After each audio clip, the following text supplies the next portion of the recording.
Good afternoon and welcome to June's edition of the Digital Impact. I am delighted to be joined by the lovely Georgia. So, hi, Georgia. Hey, you're right. Yeah, can't decide. We're currently in the middle of 4 seasons in one day, I think. I've had Yeah. rain, I've had really cold, I had the blanket over my knees earlier. Now I'm looking outside and it's bright sunshine. But other than that, we're all good. It really is that complete classic type style. I don't know, is that usual for June? I don't know. But anyway, obviously we're here to talk about digital marketing and what's been going on in the last month or so. And most importantly, obviously, the impact that is going to have on the strategy of a marketing manager. And as you can see, you can tell the sun's shining. My eyes are already starting to water. I'm struggling with hay fever. If I suddenly abandon Georgia, there's a good reason. It's probably because I'm off sneezing in the corner. So I apologise if that does happen. The joys of being a hay fever sufferer. But kind of over to you, George. Where do you think? Obviously, we've got our digital impact that's now available on the website. So by all means, go and check us out there. But where do you think we should start? AI? That seems to be where we always kind of start. It's obviously one of the biggest news bits. What do you think?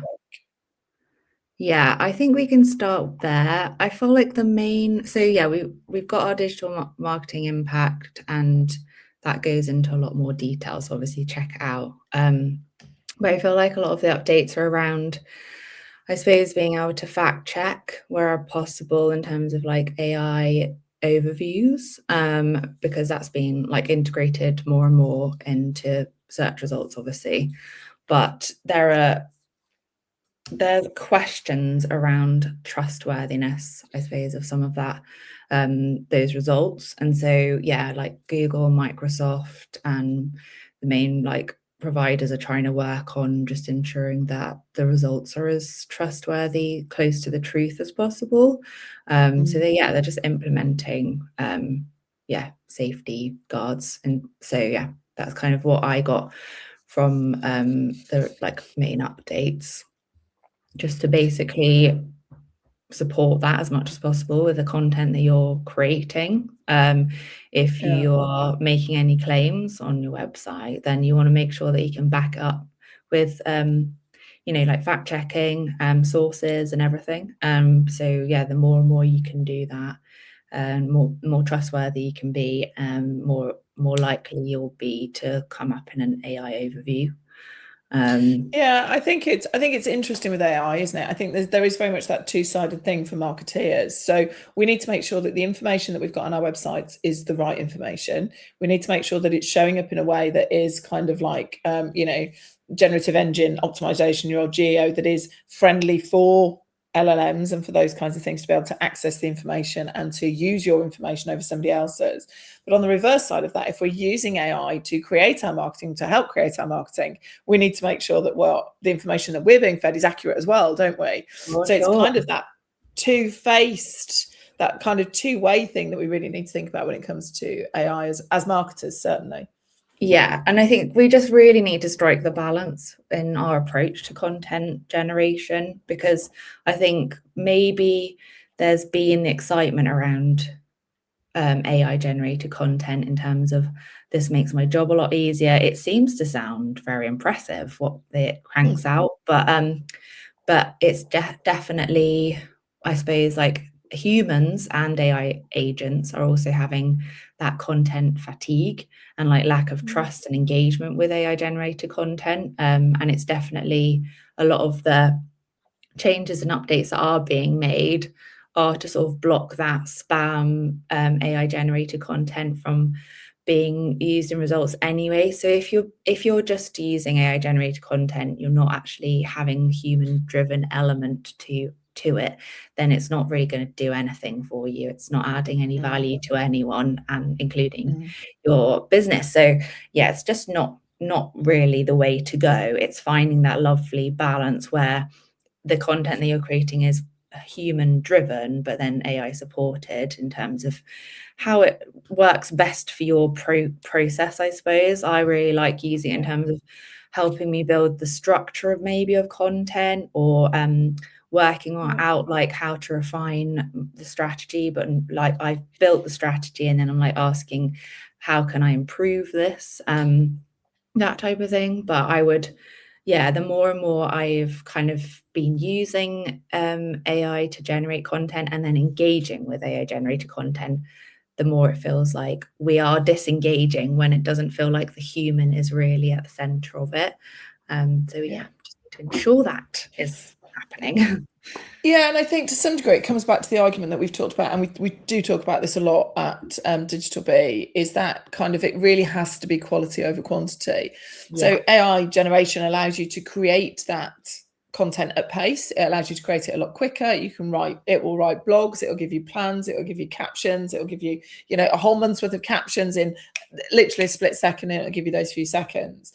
The thing is, for me though, more than anything, is that that's great, but every single source that we're looking at, every single part that we're looking at, you know, whether that's Google, Microsoft, whoever it is, are all saying it's still got to be good quality. So it has to be the quality over the quantity that it is, more than anything else. They're trying to get rid of that, you know, I hate to use the term, but that kind of AI slop type approach to it. Meta are saying the same things that are overly AI content generated. Then they're not going to show them to as many people. There's all of these all aspects. So across your social media, across your search engines, across even your generative engines, because at the end of the day, that, you know, generative engines haven't been around as long, but they want to serve quality as well. They don't want to serve bad quality. They don't do that deliberately. They're basing it on the information that they can find and that they can access. So that quality over quantity comes out time and time again. And I think it's something that there's going to be for a long time, that push and pull of that, isn't there? There's that push of, oh, look at how much content as marketers we can now create, look how quick it can be.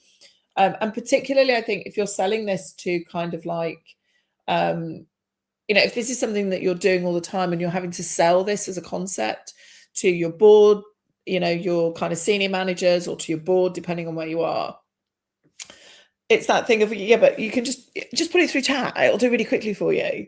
Yeah, but actually it can help you to generate quicker, but you still have to be there. You still have to be the human in that loop to be able to close off anything that's clearly not right, not quite the right tone.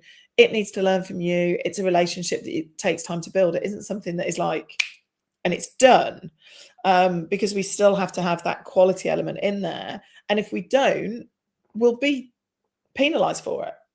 Yeah, it's quality, but it's also humanness. What's the word I'm looking for? Because it's like, I think one of my favorite outcomes of everything with AI generation is that actually, being a lifelong perfectionist, I feel like I'm now more embracing my imperfection, because actually that's what we connect with as humans, even with whichever industry you're working in. There's a lot of humans still working in that industry, so we need to connect with that like humanness between each other. And I would say maybe you're generating quicker content, but maybe also need to keep a mind on engagement metrics, or how people are receiving it, how long they're staying on the page, how are they engaging with the content, because it sometimes just comes out and it's just too slick and it's too perfect, and we are getting that content fatigue, because I'm seeing all these like social posts and they're like formulaic and they're so perfect and refined and they've got this very similar structure, and it's like my brain just knows immediately, like, you haven't written that. And I'd much rather, and I just seem to be like, we seem as an audience seem to be engaging more with that like imperfect human content, and that's what we need to keep like front and center. So it is definitely quality, but it's also like keeping the human at the center, being the thought leader, the expert. So that human drivenness of the content, I suppose. Yeah, it's kind of like perfectly imperfect, isn't it? It needs to feel like there's a person behind it for us to be able to connect with it, because we connect with that in a better way. But that doesn't necessarily just apply, obviously, to social media content, where you might be creating a, you know, the perfect image or the perfect whatever. It's not just about that. It is about your written content as well. And it also applies to a B2B market. It's not just the B2C market. That B2B market, I see it now. And, you know, when we're on LinkedIn, obviously we're live on LinkedIn now, but when I'm on LinkedIn and I see some of the content that crops up, I'm the same as you. I'm like, yeah, that's not actually quite you, or that's not quite the right imagery, or that imagery is, I know that would be something that you would do and you haven't done that. Yeah. But I think there are those elements, aren't there? We are, as the like kind of users or the engagers with this these types of tools, we're in the work of like understanding the right approach and to get that sweet spot, which is like obviously, yes, having AI tools as a support system in terms of helping you get better at the work that you do, but you still just need to make sure that you are driving the vehicle. So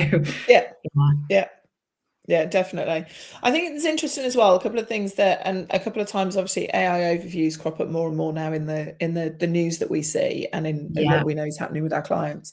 And I think AI overviews is really interesting because, as somebody who's been in marketing for a very long time, when they first started appearing, kind of didn't trust them. So I would be scrolling down still to find the real answer, if that makes sense. I've completely switched. Really? I was looking at a couple of things over the last couple of days, and I've become more conscious of the fact that actually I'm looking at AI overviews. I'm not scrolling. I'm not scrolling down. As a result, what that means from a marketer's perspective, obviously, I'm not the only one. I'm sure that's impacting. That's what the data is saying that the users are doing. Yeah, for sure. Yeah, we're not getting the same click-throughs. We're not getting that same or we're not getting the same impressions. We're not getting, search rankings are maybe not as important as they used to be. They're still important, but maybe not as effective. If you're at the top of Google, fantastic. That was what we all aimed to do, wasn't it? As digital marketers, wanted to get to the top of Google. Now that's not necessarily the case because that AI overviews come in, but they're also kind of constantly changing that, aren't they? So one of the updates that we've seen is, I think this is interesting with hotel websites. So AI overviews, which, let's face it, I've got a couple of friends in the travel industry. It has changed. AI has changed the travel industry massively, hospitality, retail, all of those, but it has had a huge impact on the hospitality industry because people can ask it for an itinerary, they can ask it to be a travel guide, they can ask it to do all these things. Now, they're not always right. A couple of my friends who are independent travel agents do not like it because it gives clients the wrong information and they then have to justify where they're giving them the right information. But I think this is really interesting in that they're now testing that you can link within AI mode responses potentially so that users can click from an AI overview right into a hotel booking system, which I think is interesting for a couple of things. One is it's a direct link to a hotel website. We're not talking third party. We're not talking your Airbnbs, your booking.coms and those kinds of things. So I think that's potentially quite exciting for hospitality. Yes. In that it's removing that middleman that takes a cut in a world where hospitality is really struggling. Yeah, we know this. You don't have to be a genius to see the news and to read the news to figure that out. But I think that's, those kinds of things are the sorts of improvements, I guess, that we want to see, aren't they? Yeah, and it's like an improvement in terms of user journey, that ease of use. So it's just like, minimizing the click-throughs, I suppose. And that's why, yes, the better those overviews become, the more trustworthy they are, then the more people are going to be engaging with them and then trusting to click through from those overviews, which is why, obviously we're wanting to optimize to be a result in the overviews, but also that, like Google are launching new paid options for ads to be kind of results in overviews. I would like to see the impact of that in terms of building trust. I'm not sure how the effect that will have. And then I suppose also I looked at some information the other day about how users have been going to DuckDuckGo more. Like there's a rise in users going to DuckDuckGo because you can turn off AI mode, or there's like a manual option to turn off AI mode because a lot of people are saying they don't actually want to be opted in without kind of their consent to these AI overviews. Predominantly, I suppose, for like ethical and sustainability reasons. But yes, that kind of how will the different providers like adjust to that approach as well, where some people are engaging more and more with them, and then some people are actually tapping away from those platforms because the AI is being pushed so heavily. So I think that's going to be a kind of interesting journey and divide. See how. Yeah, and it's quite a big divide, isn't it? It's interesting actually what you're saying, in that I had my son with me over the weekend, who's normally in university down in Falmouth, so I don't get long conversations with him very often.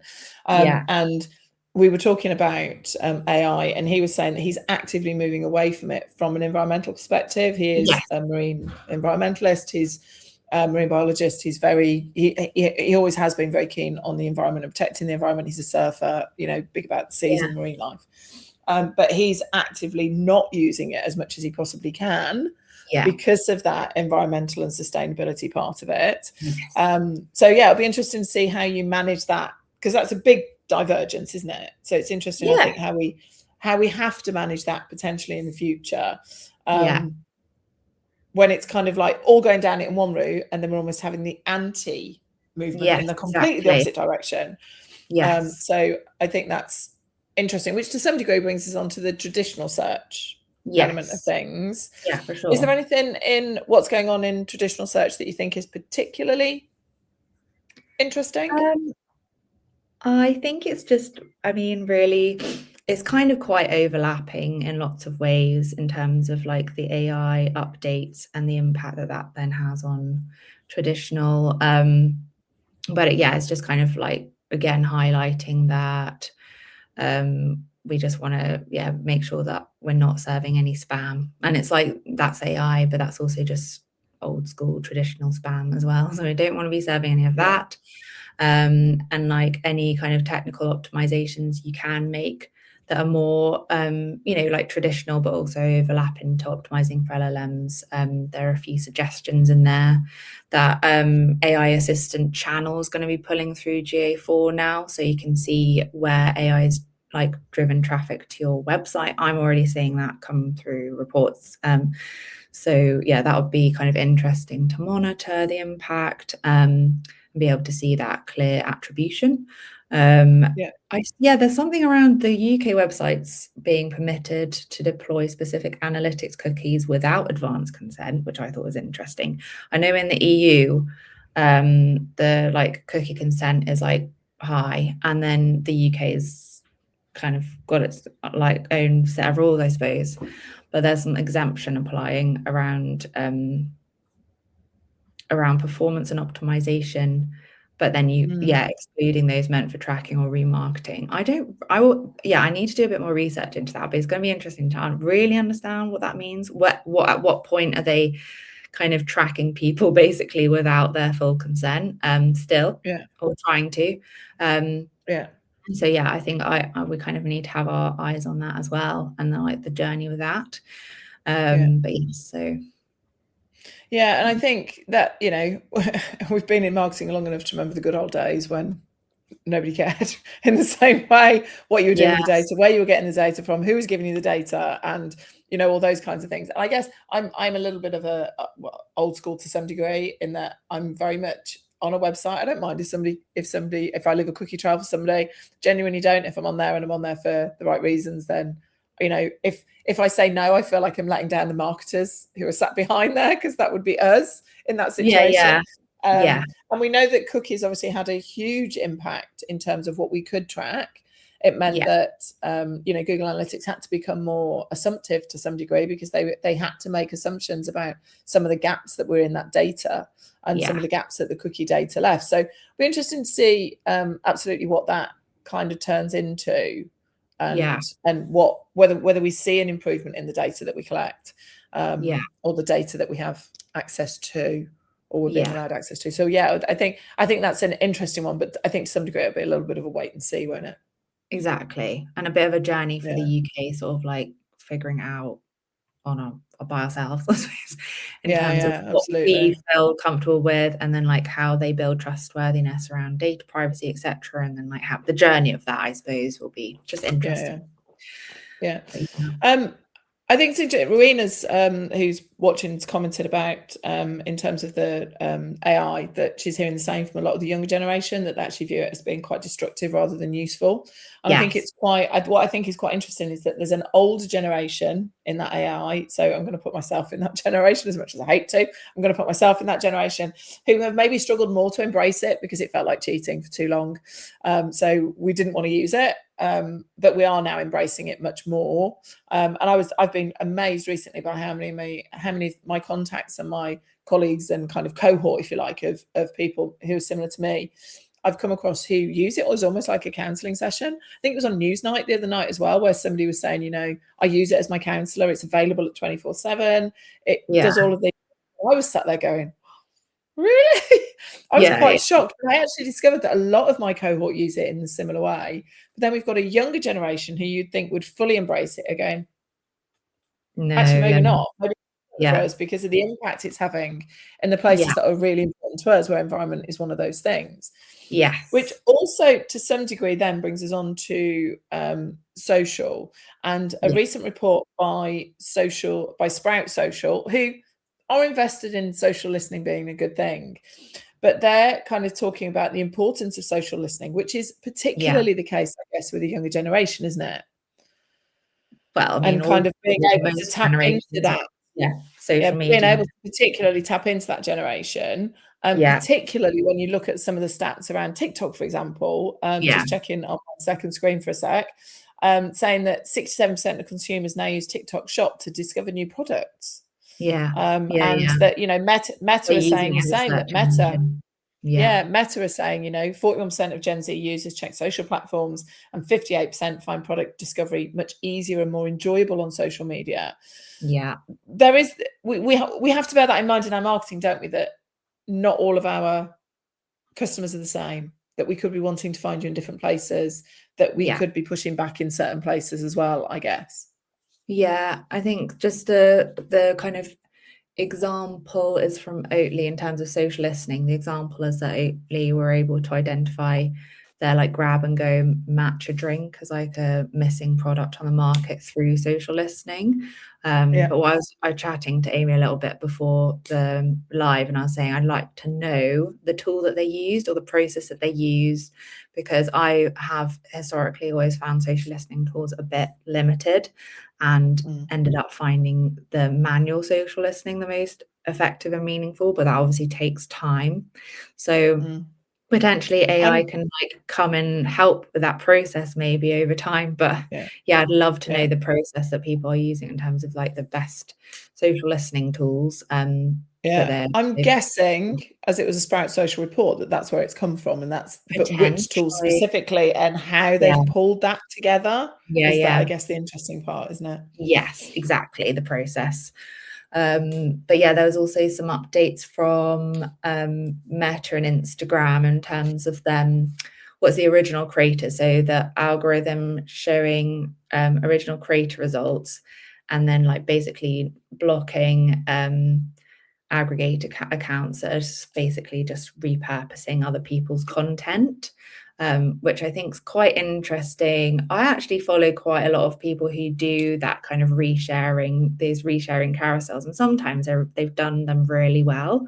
So I don't necessarily feel like they're not valuable, but I do also believe that we should be centering the like creator as like the main attribution to like, the best approach to take is to generate your own original content. Interesting kind of angle for them to take. I'm the same as you, in that a lot of the creators that I follow, it's not all of their own content, absolutely. But I guess it's that thing of the accounts that only repost that stuff. And then the ones who aren't. And I always kind of think, I don't know, do Lad Bible and ones like people like that come into that category of people who only repost people's content? Because they have huge followers, huge engagements. I still see their content come up in my feeds. It's an interesting one, isn't it? But surely they would be one of those aggregator accounts, I would assume. I might be making assumptions. I think that is kind of an example of a large one for sure. And I suppose as well, the evolution and the journey around AI generated content and how that will impact the process, because it's like I got shared, my friend shared with me recently this, it was like, oh, she shared it with me, we're like, oh, this is really great insights and wisdom from this person, so she shared me the link, and then I clicked through and I was like, oh, it's one of those weird AI elders. I don't know if you've come across any of them, Amy, but they're like often like from different places from around the world, and they're kind of positioning them as these wise elders, but they're all like AI generated, and it's like really weird. And like, so that is that an original content creator, or like what is that in the mix? And with AI generated content, it's just going to be really interesting to see how that all falls into place, and how we sift through that peculiar content. I don't know what to call it. Yeah, no, it's interesting. It's weird because I was in London on a training course last week. We were delivering training in London for a charity, and we were talking about AI content creating and being genuine and authentic, and all of those things that we kind of talk about and that we love talking about. But one of the people on that training course was talking about somebody who's got a really well-established following as one of kind of like the wiser generation, somebody who's older. And it turns out he's a young person who's filtered himself to look older rather than go the other way. And it's created this real thing of people are like, oh, I don't know if I can trust him anymore now, saying the same things, same environment, same message, but because he looks different and because he hasn't got that wisdom of age, which I'm going to take for me, but because he hasn't got that, it's created this kind of really weird, where some people are like, oh no, I don't like that anymore. I liked it when you were at that age of wisdom, but you can't give me that. I believed it when you were too young to be wise. You're too young to be wise. So it's I think it's really interesting, isn't it? But that is again that authenticness. It felt very authentic for them, and I guess somebody who looks much younger and appears much younger, it now feels less authentic because there is that. It's like longevity, isn't it? If you're creating sort of AI generated wisdom, how long is that going to last before people just identify and tap out because they're like, I don't want this random like slop of like random, can I trust anything you're saying? Where is the information coming from? You're not a real person. But then there's an update from LinkedIn in terms of their video feed that they're rolling out across UK, Canada, and Australia.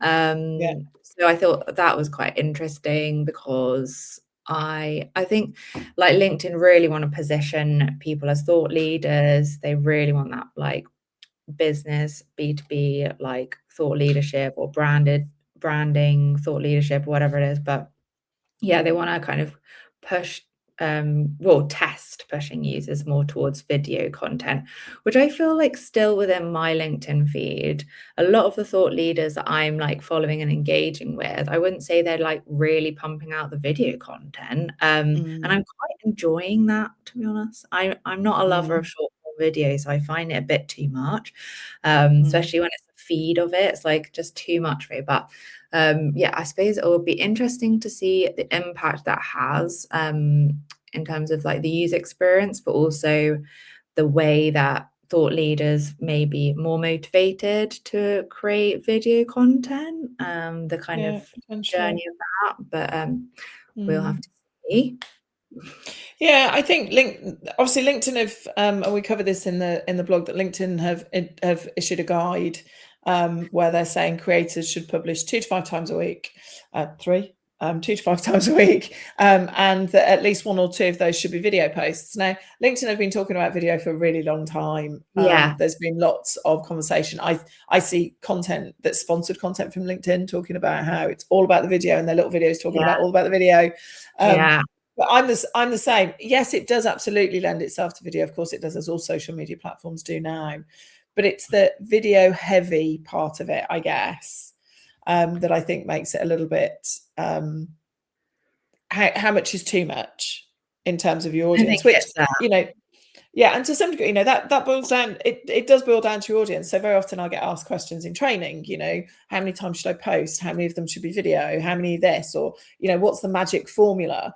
And the true answer, and I do give the true answer, is that there isn't a magic formula, because it depends on the uniqueness of your audience. It depends on your industry. It depends on what message you're trying to deliver. It depends on the platform that you're on. There are so many variables, but it's about experimenting within your own audience, isn't it? What seems to get a better result? What doesn't? Is it a shorter video? Is it a longer video? Is it a live? Is it, all of these different things that we can do. Now, to some degree, obviously, that brings us back to our data and our analytics and making sure that we're looking at those on a regular basis to make sure that, yes, it's great that LinkedIn are telling us this is what we should be doing, but I hate that word should. Yeah. Should is normally based on an average, and we're not, averages are great, but there are bumps in that average and there are exceptions to that average. Of course there are. So yes, that might be a starting point. Start with that. Try posting slightly less, try posting slightly more. What works for you better? And I think this applies across any industry and any part of it. What works for you isn't going to work necessarily for a similar business who are based, in a slightly different industry. It's going to be different. So it's about experimenting, about trying these things. So yes, great, use those guides as a start to that. We know that LinkedIn wants us to use video more, so try introducing a little bit more video, but don't completely jump. Yeah, you don't have to completely jump. It's about understanding what works for you and works for your industry and your customers to some degree. For sure. And I think also just like maintaining that human driven element and quality element, because I remember like people thinking they need to create video and then they just do a slideshow video rather than it's a person talking and they're actually offering value to their audience and it's actually generating engagement. So it's not just create any type of video and the main thing that matters is that it's video format rather than different content formats. But yeah, it's like making sure the quality is there and also that your unique offering, the value that you offer to your audience is like presented in the best way that works for your business. So that may end up being more of a carousel document or single image or whatever it is. Still, it doesn't have to be video. It's just like, actually, if that's a useful tool for you to get the message across to your audience, then great. But if you're creating poor video or like low engagement video, it's not really doing it for you. So just remembering to focus on that.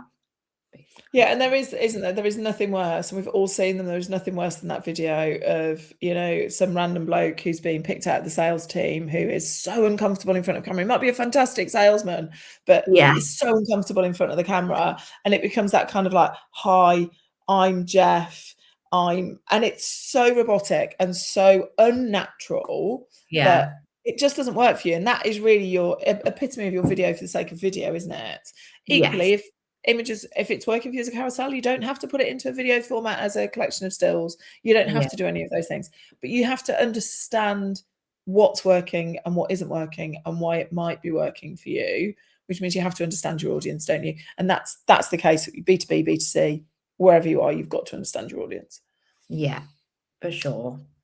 100%. Yeah, and I know Rowena's commented again about that she loves SparkToro for social listening, and there are different tools that you can use. SparkToro, absolutely, we've used that. We've used that in the past. It's one of the tools that I talk about in training. In terms of one of the tools that can work, you've got your Sprout socials, but sometimes just actually digging into your own accounts and spending time on your own accounts. Hanging out with them, looking at the comments, not just letting it run in the background, not just posting and praying, but actually being present and being in it can make the difference, can't it? Well, and like I think it's like Facebook groups are really great, and those like group settings are WhatsApp groups even are really good for social listening. Meta's introducing a forum, which is a standalone app designed specifically for Facebook group activity, because I know that there's that kind of USP, I suppose, for Facebook groups still. So yeah, there's definitely that using tools, but manual process of engaging with your audience in like that organic way as well on different platforms, which I feel like often brings the most meaningful, impactful insights, but it just does take time. But it's an interesting. Yeah, it is. So we've kind of come to the end of our time for the live. What do you think are the main highlights? What are the bits that you think, from a marketer's perspective, we really need to be thinking about in terms of our strategy from what we've come across in the last month? Yeah, I mean, I don't know if there's like necessarily new insights. It's just like continuous insights, but it's just like continue to focus on quality content, but ensuring that it's human driven, AI supported. So like the human is at the center of the content that you're creating. You're the human at the center of the content that you're creating, and then the audience, the reader, the engager, they're at the center of why you're making it, who you're making it for. So yeah, just continuing to build that up as much as possible. Don't get lost in the mix with like AI generated content being easy and quick, because it's not working. And yeah, that sort of like coming back to the EAT approach, just showcasing your team's expertise, experience, authority, and trustworthiness wherever possible, and just like using that as a guide, I suppose, and leaning on that as much as possible, because that's always something good to come back to. Again, like making sure that the message is getting through to your audience and being impactful and valuable for them. And not making false claims, which obviously I think that is pulling through a lot of AI generated content. It says a lot of random stuff. We don't know if it's true. We're kind of lost in the mix of it, and we're already tapping out of that process, as are AI agents themselves. You know, they're tapping out of that untrustworthiness as well. So yeah, making sure that any claims that you're making, you can back them up and you're referencing properly and everything. And yeah, and also with the social listening, finding the approach that works for you. It might be a mix of tools and manual, but it's definitely very valuable for sure. Yeah. Fantastic. Thank you very much for joining me. Thank you to everybody else for joining us as well. We hope that you found this useful, and meet us here again. We'll be here next month in July. Don't ask me the date. I cannot remember for the life of me what the date is, but it'll be at the start of July. It's normally the first Monday at 1:30. We will be here talking about all the latest news and what it means for your marketing strategy. So until then, stay well, take care, and we will see you soon. Bye.